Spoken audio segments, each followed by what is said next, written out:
amigos, minhas amigas, sou o professor Luiz Antônio Carvalho, com muito prazer, muita satisfação. Vamos continuar a nossa aula aqui, nosso mini curso sobre a Lei 5.810, que é o regime jurídico único dos servidores do Estado do Pará, dos servidores civis do Estado do Pará. Hoje nós vamos abordar o assunto posse, né? Professor, o que é posse? Posse em quê, né? Só para fazer uma ajuda à memória para você. Posse no quê? No cargo. Tá? Posse em quê? No cargo. Que cargo? No cargo público, claro, né? E aí, professor? É o seguinte, então, posse nada mais é do que vai ser uma investidura. Uma investidura, na onde? No cargo público. Isso que vem a ser a posse, né? Posse é um assunto legal. Se Deus quiser, vocês vão tomar posse no seu concurso, vocês vão assinar o termo de posse, né? Vão tirar uma fotinha e encaminhar para o professor, se Deus quiser, né? Só para fazer uma ajuda à memória para vocês. Vamos fazer a retrospectiva, né? Todo o processo até você conseguir a sua posse, né? Vai lá, primeiro, então faz o que? Você tem que realizar, você tem que prestar o concurso público. Depois que você faz o concurso público, vem o ato de nomeação. Antes do ato de nomeação, nós temos algumas etapas importantes, né? Nós temos aqui, primeiro, você, lógico, tem que ser aprovado, né? Aprovado no concurso público. Depois, esse concurso público, ele vai passar pela homologação. Aí, depois que o concurso público ele é homologado, dentro do prazo de validade, olha aí, dentro do prazo de validade, ocorre a nomeação. Professor, quem que faz a nomeação? Normalmente, a nomeação é um ato singular do chefe de poder, ok? Chefe de poder é a pessoa autorizada aí pelo Estatuto da Lei 5.810 para realizar os atos de nomeação. E aí, professor? Nomeou o cara. E aí, agora ele já é servidor? Não. Olha só, nomeou professor Luiz Antônio Carvalho, ele foi nomeado para o cargo de gestor, um cargo na qual ocupei com muito orgulho por muitos anos, né? E aí, já sou gestor? Não. Eu tenho que agora o quê? Investir no cargo. Ou seja, eu tenho que tomar posse. Esse ato de tomar posse, né, você deve apresentar os requisitos, né? Os requisitos, né? Eu escrevi errado aqui, vou corrigir agora, né? Você deve apresentar o quê? Os requisitos, né? Os requisitos exigidos em lei para que você possa investir no seu cargo, né? Então, posse passa a ser o quê? A investidura no cargo público na qual você fez o concurso. Professor, do ato da nomeação, qual que é o prazo que eu tenho para apresentar, para comprovar os requisitos? Você tem aí um prazo de 30 dias, né? Podendo ser prorrogado mais 15 dias, de acordo com o artigo 22 dessa lei, no seu parágrafo único também. Então, esses são os requisitos. Então, isso é a posse, né? Professor, depois da posse, depois que você assinou o seu termo de posse, você, a partir daquele momento, você já investiu no cargo e você já é servidor público. Você já é servidor público, né? Professor, eu já começo a ganhar? Não. Aí nós temos um outro procedimento, que é entrar em exercício, que é trabalhar efetivamente. Olha aí, né? Trabalhar efetivamente. Então, você pode já trabalhar efetivamente, né? E o prazo que eu tenho depois da posse, você tem 15 dias, prorrogáveis por mais 15. Nesta aula, desculpa, gente, nós vamos estudar absolutamente todos os detalhes importantes sobre a posse, né? Na qual você pode ter certeza absoluta, tá? Absoluta, que você estará preparada para qualquer prova de concurso, nível fundamental, nível médio, nível superior. Sobre posse, você vai ter condições de acertar. Bacana? Entenderam esse esquema? Entenderam esse mapa mental aqui? Isso aqui é muito importante para você entender, para você ter um conhecimento aí dessa matéria. Bacana? Vamos lá, vamos apagar aqui nosso quadro e já vamos fazer um exercício. Ah, professor, é importante isso? Sim, é importante. Olha só, vem comigo, exercício. Sejuc, Rio Grande do Norte, IDECAN 2018, cargo de agente. A linha do tempo a seguir, esta aqui, ilustra o resumo de uma das formas de provimento de cargo de carreira ou isolado, de provimento efetivo, que depende de prévia habilitação em concurso público de provas ou provas e títulos, obedecidos à ordem de classificação e o prazo de sua validade. De acordo com a sistemática legal prevista, os atos 1 e 2 podem ser substituídos correta e respectivamente pelos seguintes termos, né? Então está aqui a linha do tempo de um provimento normal para até entrar em exercícios, né? Então nós temos aqui, vamos lá, quero explicar para vocês alguma coisa, vamos para o comando da questão. A linha do tempo a seguir ilustra o resumo de uma das formas de provimento do cargo de carreira, né? Professor, o que significa um cargo de carreira? Um cargo de carreira significa que tem o quê? Tem as movimentações, ou tem a previsibilidade das promoções, né? Olha aí, das movimentações. Ou cargo isolado. Cargo isolado onde não há promoções, né? É um cargo único na carreira, né? Professor, eu quero um exemplo de um cargo isolado. Tudo bem, o mais comum de cargos isolados na administração pública são das universidades, né? Às vezes o cara já tem lá o cargo de professor titular, ou seja, ele já adentra no serviço público, lá no último nível e classe, professor titular. Então, ele passa a ser um cargo isolado, não tem mais promoções, não tem mais o quê? Movimentações. Ambos os casos de provimento efetivo, ou seja, concurso público, né? Então, está aqui. Então, primeira etapa, ele faz o concurso público, né? E aí, professor, qual que é o nome do ato 1? Aí, já vai entrar em exercício? Ele vai ser lotado? Não. Qual que acontece? Vai ser o seguinte, ele vai ser o quê? Nomeado, né? Ele é nomeado. Depois que ele é nomeado, né? Aí ele vai o quê? Tomar posse, apresentar os documentos e assim por diante. Então, gabarito correto aqui é a letra C. Letra C, nomeação e posse. Um exercício bastante tranquilo, um exercício aí, com certeza, aí, aluno aqui da LAC Concursos acerta essa questão aqui com os famosos pés nas costas, né? Gabarito correto, letra C de casa. Letra C de casa, né? Pagando aqui, vamos comigo aqui, né? Ok, vamos voltar para a lei. Posse, seção 3. Artigo 16. Posse é o ato de investidura em cargo público ou função gratificada. Vem comigo, vamos com calma. Posse é o ato de investidura. Ou seja, você vai investir.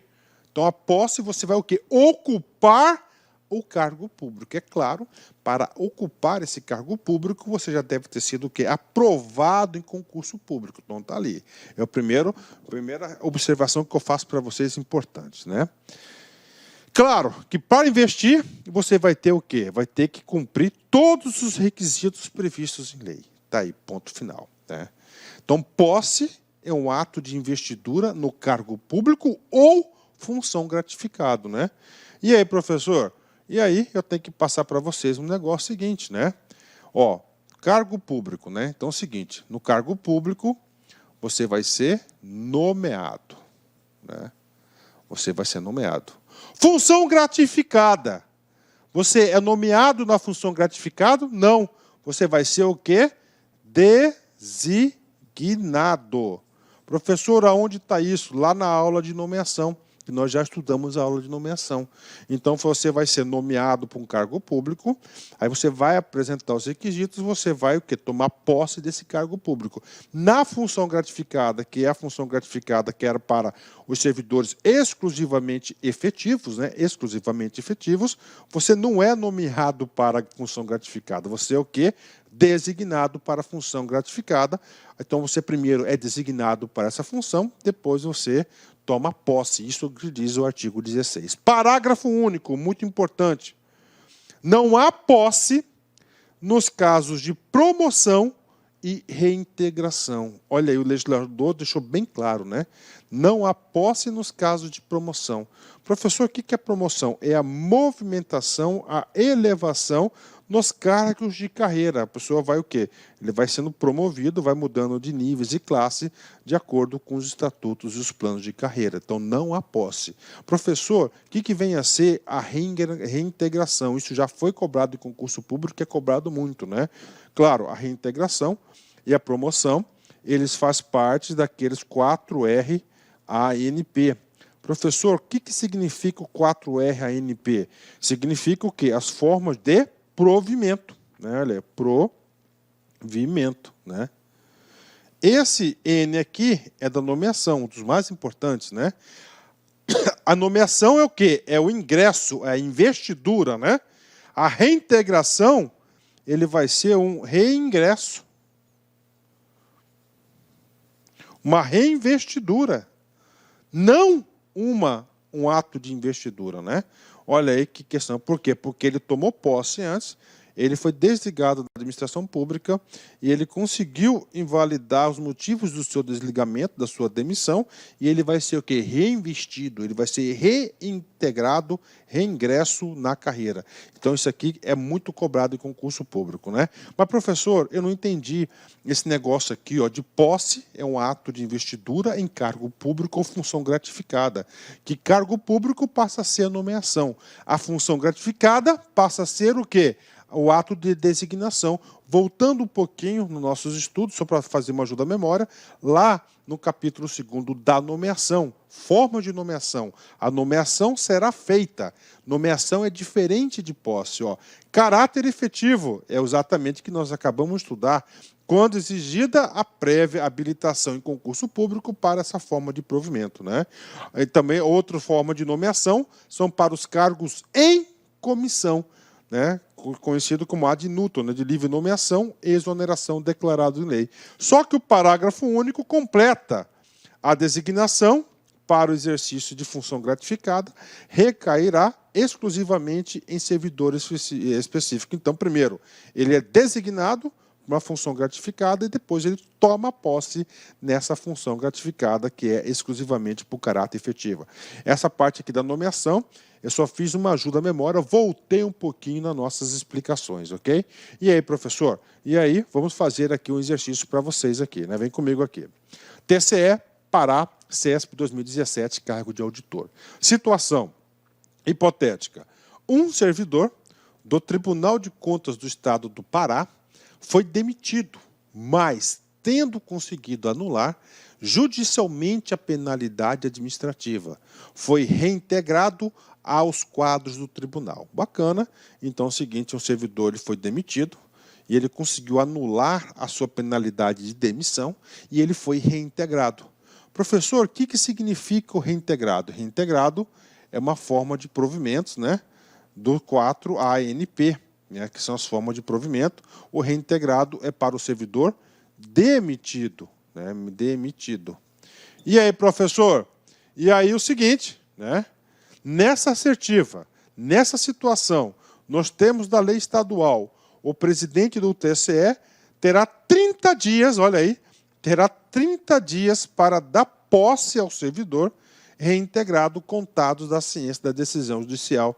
Está errado. Por quê, professor? Porque o artigo, salvo engano, o artigo 16, parágrafo único, ele é bem claro, né? Não há posse para os casos de reintegração e para os casos de promoção, né? Não há posse, né? Não há posse. É o quê? Não há posse nesses casos aqui. Nesse caso da reintegração, vai ocorrer o reingresso. Vai ocorrer o reingresso do servidor, não a investidura de uma posse. Logo, o gabarito está errado, né? Com certeza, aluno aqui da LAC Concursos, ele tem todas as condições de acertar uma questão como essa. Bacana? Então, aí, questão aí de um concurso maravilhoso, né? Que o aluno aqui ó, tem condições de acertar isso. Então, não há posse para os casos de promoção e nem de reintegração. Isso está previsto no artigo 16, parágrafo único da lei. Bacana? Vamos continuar. Artigo 17, né? Então, o que vai tratar o artigo 17? Qual que é o trabalho do artigo 17? Né? Nosso assunto é o quê? É posse. Posse é o quê? Investidura no cargo público. Né? Então é o seguinte, para você tomar posse, você vai ter que atender os requisitos previstos na lei.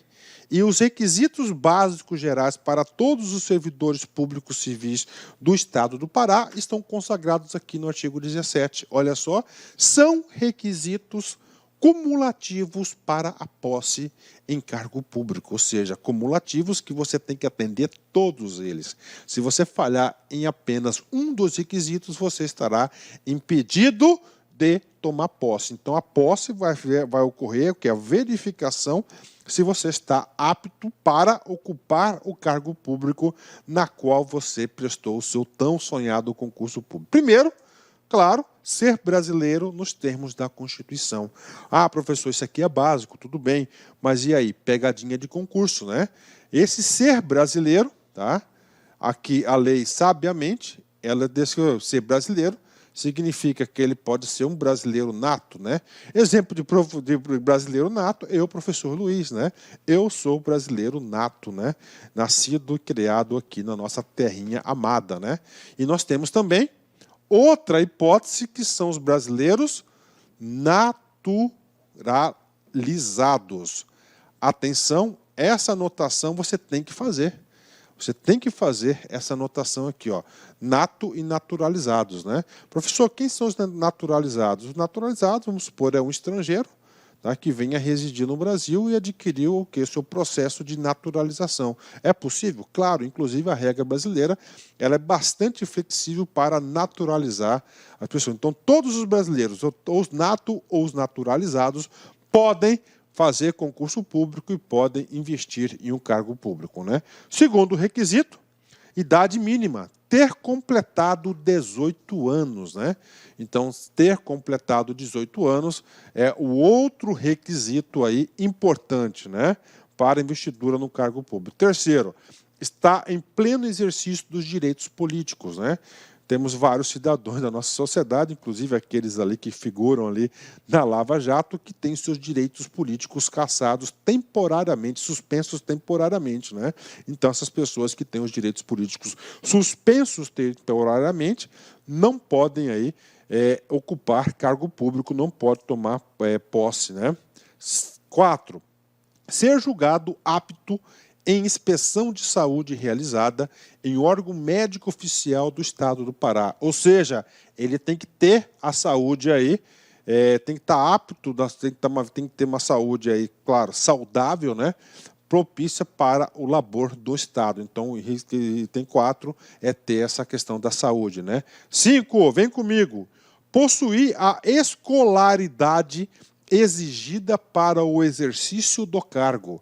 É claro, nós temos cargos de nível fundamental, médio e superior. Então, ele tem que ter a escolaridade que está prevista onde? Lá no edital de convocação, né? 4. Declarar expressamente o exercício ou não de cargo, emprego ou função pública nos órgãos e entidades da administração pública, federal ou municipal, para fins de verificação de acúmulo de cargos, né? Ou seja, quando ele toma posse, ele tem que fazer uma declaração que ele não está ocupando outro cargo público que não seja acumulável, né?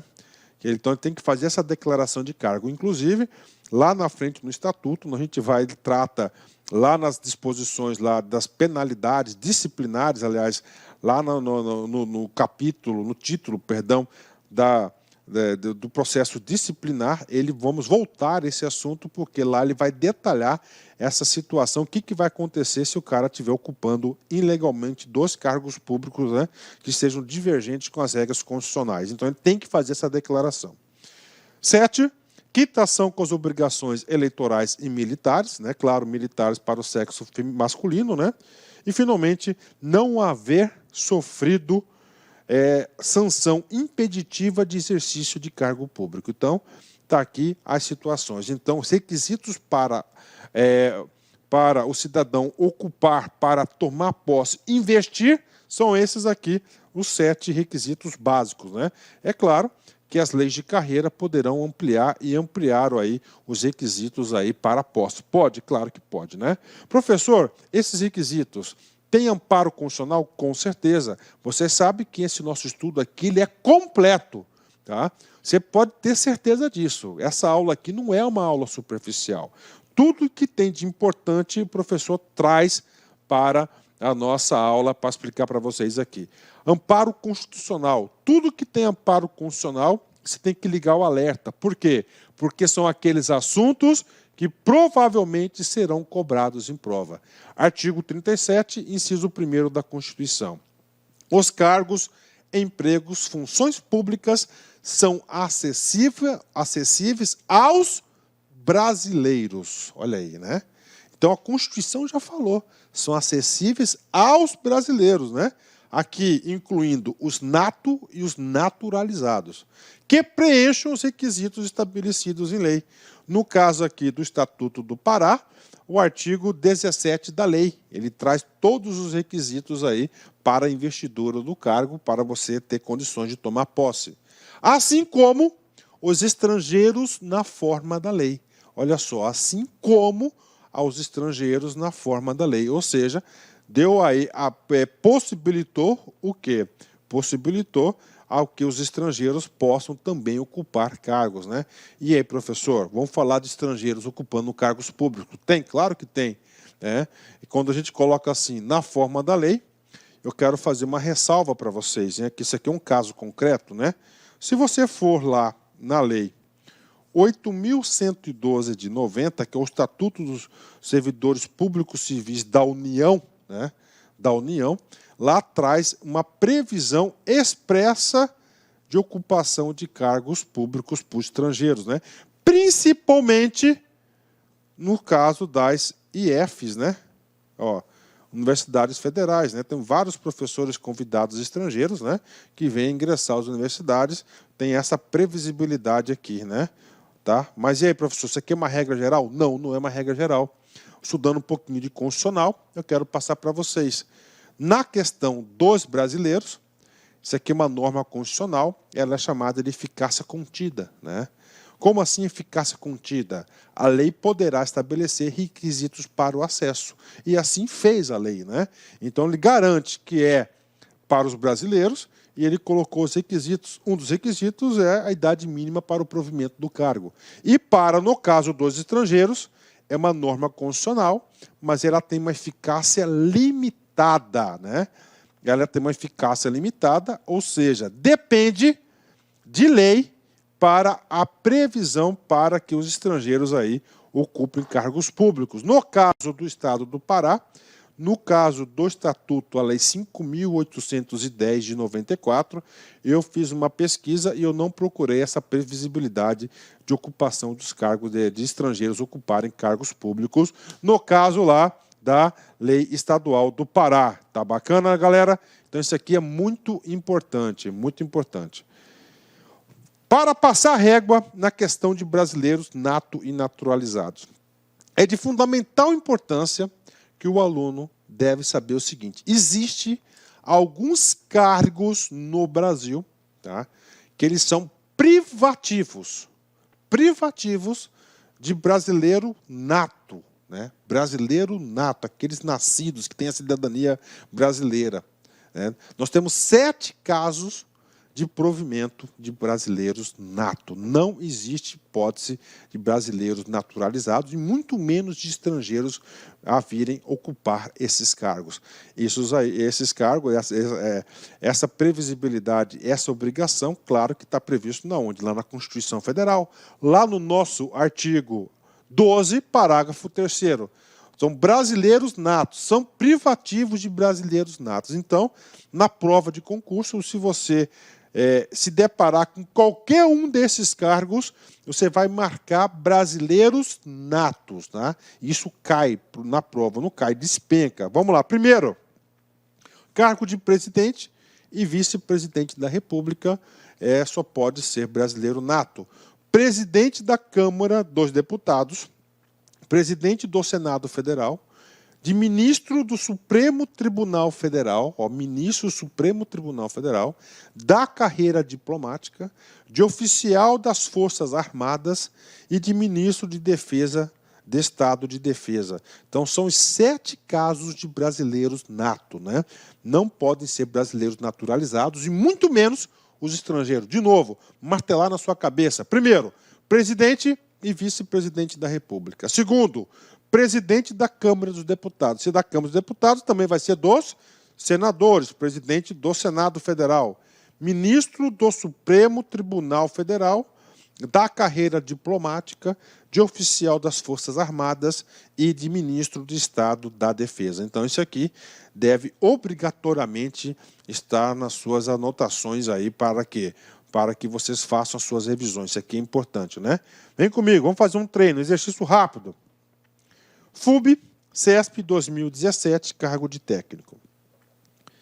Pedro, que é colombiano, de nascença. Se ele é colombiano, ele é um estrangeiro. Ok? Obteve a cidadania brasileira. Gente, se Pedro ele é colombiano de nascença, obteve a cidadania brasileira. Então, logo, vamos deduzir que esse aqui entra no caso que ele é naturalizado. Né? Naturalizado, ok. Nessa situação, mesmo que preenchidos os demais requisitos exigidos, ele não poderá ocupar cargo público, já que não é brasileiro nato. Né? E aí, professor, claro que essa questão está errada, porque tanto a Constituição Federal quanto as leis estaduais, todas elas dos estatutos são bastante claras nesse sentido, que eles falam o seguinte, que os cargos são acessíveis brasileiros, não trazem a exceção de brasileiros natos ou naturalizados, exceto, né, uma exceção prevista no artigo 12, parágrafo 3º da Constituição Federal de 88. Né? Nestes casos aqui, são 7 casos, 7 hipóteses, que o provimento desses cargos são privativos a brasileiro nato. Então, logo, essa questão ela está errada, né? Olha aí, a questão está errada. Isso aqui cai em concurso público. Bacana? Questão errada, né? Tranquilo. Então, cargos públicos são para os brasileiros nato e naturalizados. TCE, CESP 2017, cargo de auditor. A condição de brasileiro nato é requisito para posse em cargo público, integrante da estrutura do TCE. E aí, professor? Primeira coisa, para ele integrar, vamos lá, TCE é o quê? Um órgão público, é do quê? É do governo do Estado do Pará. Está sujeito, claro, é um servidor público, está sujeito aí à Lei 5.810 de 94. Bacana, né? Lá no artigo 17 diz claramente que é o quê? Requisito ser brasileiro. Ser brasileiro tanto nato quanto naturalizado, né? Então está aqui para vocês, né? O requisito de brasileiro nato, novamente, reforçando aí, está previsto lá no artigo 12, parágrafo 3º da Constituição Federal, que são o quê? 7 casos, né? Somente esses casos que são de brasileiros natos. Vamos lá, vamos ver se você se lembra aí. Primeiro, fala aí, isso, sem preguiça, presidente e vice-presidente da República, presidente da Câmara, presidente do Senado, ministro do Supremo Tribunal Federal, carreira diplomática, oficiais do Exército e ministro de Estado de Defesa. Somente esses 7 casos que é de brasileiro nato. Então, qualquer brasileiro naturalizado pode vir ocupar qualquer cargo na estrutura do Tribunal de Contas do Estado do Pará. Logo, esse gabarito está absolutamente errado. Põe no bolso uma questão como essa, né? Bacana? Vamos lá, continuando. Artigo 18. A compatibilidade das pessoas portadores de deficiência que trata o artigo 15. Né? O que é o artigo 15, parágrafo único? Ele vai tratar o quê? Da reserva de 20% das vagas para as pessoas portadoras de deficiência. Será declarada por junta especial constituída por médicos especializados na área da deficiência diagnosticada. Então, o que diz o legislador? O legislador, lá no artigo 15, parágrafo único, sabiamente reservou 20% das vagas para portadores de deficiência. Bacana. Tá? E como aferir isso? Aí diz aqui o artigo 18. Né? Como é que vai ser aferida se essa deficiência está compatível com o cargo? Vai ser constituída uma junta especial por médicos especializados na área da deficiência diagnosticada para validar ou não aquela pessoa no cargo desses 20%. E o parágrafo único, professor? O parágrafo único ele vai dizer o seguinte: caso o candidato seja considerado inapto para o exercício do cargo, perde o direito à nomeação. Ou seja, se essa junta dizer, eu falar, não, essa deficiência do candidato, ela não é compatível, não tem compatibilidade. Então, ele vai perder o direito à nomeação. Então, isso aí ocorre aí, antes lá da homologação do concurso, inclusive. Bacana? Artigo 18, né? Vamos lá, vamos fazer um treino. PGE, Pará, UFPA, 2012, cargo de procurador. O candidato participante do concurso público, portador de deficiência, submeter-se-á à perícia a ser realizada por junta médica especializada na Inicialmente, eu peço licença, meus queridos amigos, mas é o seguinte, estou interrompendo suas aulas, seus estudos, mas essa aula é uma aula demonstrativa do site Lá Concurso para você ter conhecimento, para você ter uma noção a qualidade, a seriedade e a responsabilidade do nosso curso. Posso dizer para vocês o seguinte, que aqui na Lá Concursos vai ser o melhor custo-benefício do mercado, preços bastante acessíveis, cursos, você pode ter absoluta certeza, completos, atualizados, ponto a ponto do edital. No nosso curso, garanto para você que aqui você vai conseguir adquirir o conhecimento necessário suficiente para realizar uma excelente prova. Gostou? Quer saber mais? Quer continuar assistindo essa videoaula? Quer ter o PDF? Quer fazer o curso? Cara, então clica aqui embaixo, bora matricular. Vou apresentar os preços aqui para vocês, ó. Conhecimentos básicos, ó, apenas R$ 99,90, sem pegadinha, sem pegadinha. Agente administrativo, o nosso principal cargo, ponto a ponto administrativo. E pode ter certeza, a maioria dos alunos aprovados nesse concurso para este cargo, garanto, vai ser aluno nosso aqui da Lá Concurso. Técnico de enfermagem, R$ 149,90 e o de enfermagem, R$ 189,90. Vamos embora, vamos estudar aqui na Lá Concurso. Espero vocês. Forte abraço. Tchau, tchau.